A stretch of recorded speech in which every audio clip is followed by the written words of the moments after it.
أشرقت نفسي بنور من فؤادي حينما ugu horreyn qofka muslimkii ma quusto ya'sigu waa akhil kufr inuu qofku quusto oo isdhiibo waxay yidhahdeen waa adoo nool inaad dhimato quustu dee waa inaad iska fadhiisato inaad istiraada waxba lama qaban karo dan adigoo weli naftu kugu jirtay kaa baxda ilaan waxaad rumaysatay inaad waxbaba qaban karin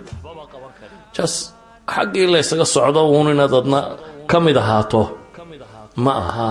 wax qof muslima lagu yaa qofka muslim uga quusta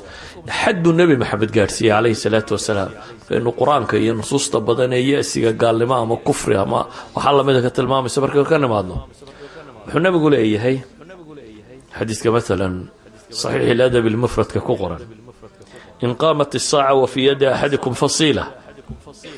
haduu qiyaamuhu dhaco nabigu leeyahay qiyaamaha digdigtiisa aad maqasho adoo gacanta ku haya fasiilada waxa la yiraahdaa geed abqaalka